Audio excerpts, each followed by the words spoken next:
o en su producción en la literatura, pero sí nuevas en las escuelas, aprobadas por los ministerios de educación a partir de la pandemia. Entonces, estas prácticas en muchos lugares se están instalando por primera vez y entonces necesitan ser enseñadas con ejemplos, con explicaciones para que los estudiantes entiendan su valor, necesitan ser practicadas, necesitan tiempo para instalarse. Eso significa que cuando yo me propongo hacer un ejercicio de retroalimentación a mis estudiantes o pedirles que completen, por ejemplo, un ejercicio de autoevaluación, es muy probable que las primeras veces los estudiantes contesten no lo que de verdad piensan, sino respondan a lo que nosotros queremos oír. Entonces uno diría que tenemos que tener paciencia porque son prácticas nuevas también para los estudiantes, porque los estudiantes piensan que si en una autoevaluación, por ejemplo, escriben que tuvieron dificultades para resolver un problema, eso va a implicar que nosotros les vamos a bajar puntos en la calificación, porque así lo dice la historia de la evaluación. Entonces tenemos que enseñarles, tenemos que mostrarles que no estamos usando, por ejemplo, sus respuestas a la autoevaluación para bajar notas, que no las estamos usando para asociar a la calificación, sino que le estamos pidiendo que complete, que haga este ejercicio de autoevaluación para primero conocerse mejor él como estudiante, pero por otro lado para darnos información a nosotros como maestros para saber cómo debiéramos ayudarlos, cuáles fueron los obstáculos que ellos tuvieron, cómo deberíamos ayudarlos. Entonces, para entender un poquito más este proceso de retroalimentación, vamos a considerar 3 dimensiones en la retroalimentación. Una es la dimensión cognitiva, que nos va a permitir pensar en el contenido de la retroalimentación, es decir, sobre qué le vamos a dar retroalimentación a los estudiantes. Y aquí tenemos básicamente 2 cuestiones sobre las cuales darle retroalimentación. Una sobre el contenido de lo que están aprendiendo, ¿sí? Sobre el tema que nosotros estamos enseñando y que ellos están aprendiendo. Y otro es sobre el modo en que están aprendiendo, es decir, el modo en que están respondiendo a las instrucciones, el modo en que están utilizando el error en el caso de que tengan errores. Entonces ahí la dimensión cognitiva se nos abriría en 2. El contenido, que tiene que ver con el contenido de la enseñanza, y el modo en que ese estudiante está aprendiendo. La segunda dimensión de la retroalimentación se llama estructural y tiene que ver con cómo vamos a organizar la retroalimentación. ¿Se la vamos a dar individualmente a cada estudiante? ¿Con qué frecuencia se la vamos a dar? ¿Todas las semanas? ¿A cada 15 días? En el caso de los profesores, por ejemplo, de escuela secundaria, todas las semanas, todas las materias van a dar retroalimentación.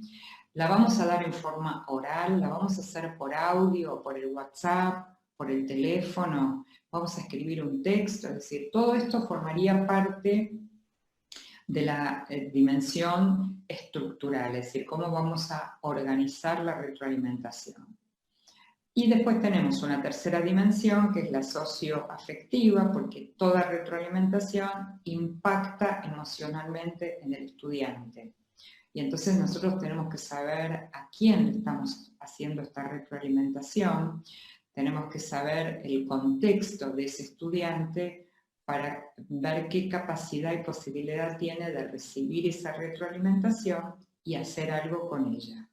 Entonces, estas son las 3 dimensiones que nosotros tenemos que considerar a la hora de definir, planificar cómo vamos a hacer esa retroalimentación. Les decía que en el campo, digamos, para instalar una práctica de retroalimentación, debiéramos en realidad empezar primero con prácticas de autoevaluación. Yo les comparto aquí un ejemplo de autoevaluación. Fíjense, este estudiante, aquí hay una lista de cotejo, donde hay preguntas que los profesores pusieron en esta lista de cotejo.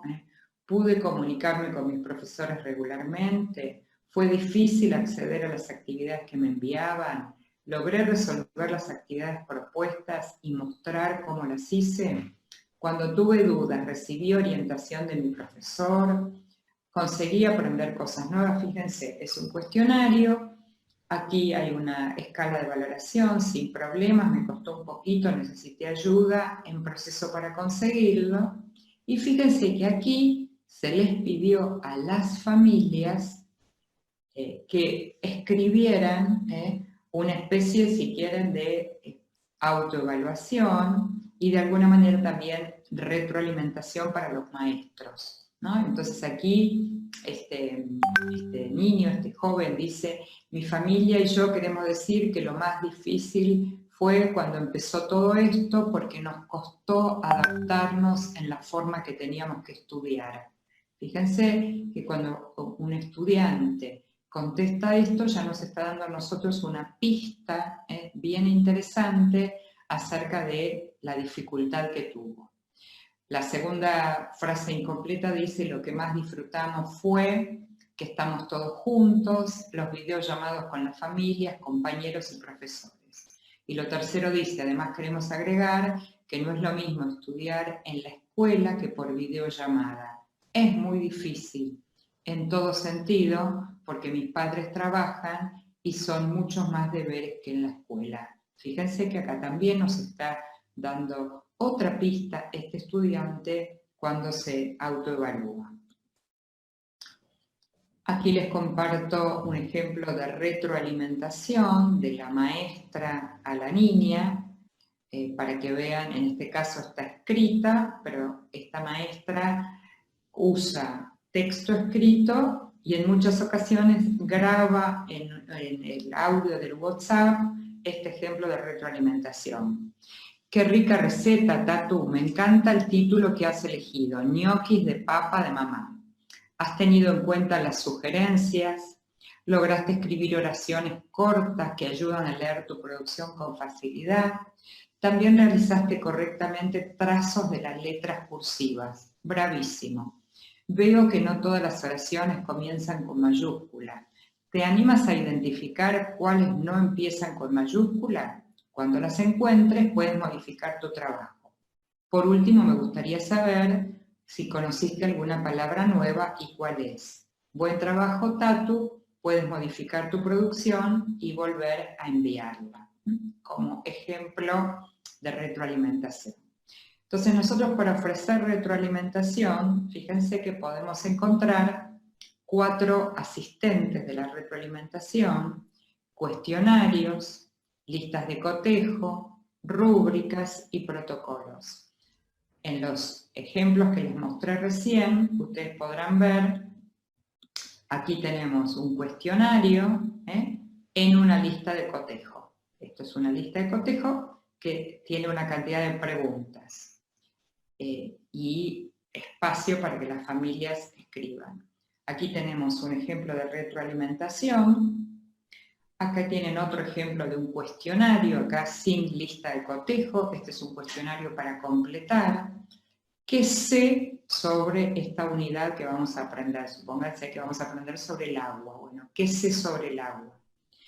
¿Qué quiero saber o qué preguntas tengo? ¿Qué pienso que me va a resultar difícil o fácil de trabajar con este tema?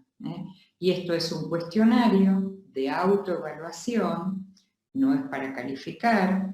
La idea es que cada estudiante escriba, lo complete, que me lo mande a mí como maestra, y entonces yo voy a tener mucha información sobre las ideas previas de los estudiantes con esta primera columna. Voy a tener reunidas preguntas que los estudiantes se formulan y algunas anticipaciones que ellos me van a hacer de lo que piensan que les va a resultar difícil o fácil de aprender. La segunda herramienta que les mostraba era listas de cotejo. Fíjense, acá tienen otro ejemplo. Aquí la maestra puso, expliqué las razones por las que se producen las erupciones volcánicas, está en primera persona para que el niño la pueda usar. Entonces el niño podría contestar, por ejemplo, sí, expliqué las razones. El maestro podría pedirle una evidencia, o sea, que muestre en su trabajo algo que dé cuenta de que explicó las razones. Y aquí hay un espacio para escribir una retroalimentación, que puede ser una sugerencia, puede ser una pregunta, puede ser una valoración. Y en este caso la lista de cotejo dice, expliqué las razones, justifiqué cómo una erupción volcánica puede modificar un espacio geográfico, sus habitantes y sus recursos. Y 3, comuniqué los resultados de mi investigación mediante un póster o mapa conceptual. Entonces tendríamos un segundo instrumento que es la lista de cotejo. El tercer instrumento es la rúbrica. Aquí les puse un ejemplo de un pedacito de rúbrica, que como ustedes podrán ver, tiene aquí arriba el objetivo de aprendizaje. El alumno tiene que saber qué es lo que estamos requiriendo de él, qué es lo que tiene que lograr. En este caso, el criterio de evaluación es la capacidad del alumno para organizar la información. Y acá tenemos 4 niveles de calidad: experto, practicante, aprendiz y novato. Y cada uno de estos niveles de calidad tiene un descriptor. O sea, lo que está aquí dentro se llama descriptor, y la idea es que el estudiante completa esta rúbrica a modo de autoevaluación. Yo también como maestro puedo completar la misma rúbrica que el estudiante, y si hemos marcado lo mismo, supónganse que yo le marqué que está en este nivel, en el de practicante, y el estudiante también se marcó en el de practicante, quiere decir que estamos de acuerdo y estamos mirando lo mismo. Pero si el estudiante se marcó en el nivel practicante y yo lo marqué en el nivel aprendiz, necesito conversar con él con sus producciones en la mano. ¿Está bien? Es decir, él tiene que tener su producción en la mano y debiéramos conversar para ver por qué él se ubica en el nivel practicante y yo lo ubico en el nivel de aprendiz. El cuarto asistente o herramienta para ofrecer retroalimentación tiene que ver con lo que se llaman protocolos. Acá les comparto un protocolo, fíjese, tiene 3 pasos este protocolo. El primero dice, valoro 2 aspectos positivos, o sea, lo que yo como maestro voy a hacer es valorar 2 aspectos positivos. En este caso era sobre resolución de problemas, así que voy a valorar 2 aspectos positivos. Por ejemplo, voy a decirle, valoro que tú has encontrado 2 maneras diferentes de resolver el problema.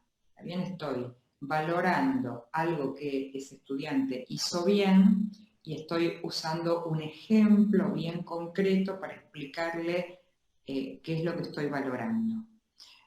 El segundo punto del protocolo dice, me pregunto, y entonces en este caso yo me pregunto cómo encontró esos modos de resolver el problema. ¿Está bien? O sea, me pregunto, y obviamente cuando me pregunto a mí, se lo estoy preguntando también al estudiante. Y la tercera, le voy a ofrecer una sugerencia.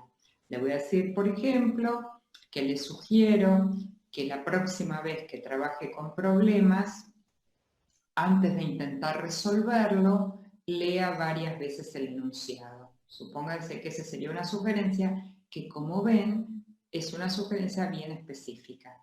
Yo no podría decirle al estudiante, por ejemplo, te sugiero que trabajes mejor, porque el estudiante no sabría qué hacer con esa sugerencia tan general, ¿no? Te sugiero que trabajes mejor, no le da ninguna pista. Y las sugerencias tienen que ofrecerle pista a los estudiantes. El último punto que quiero compartir con ustedes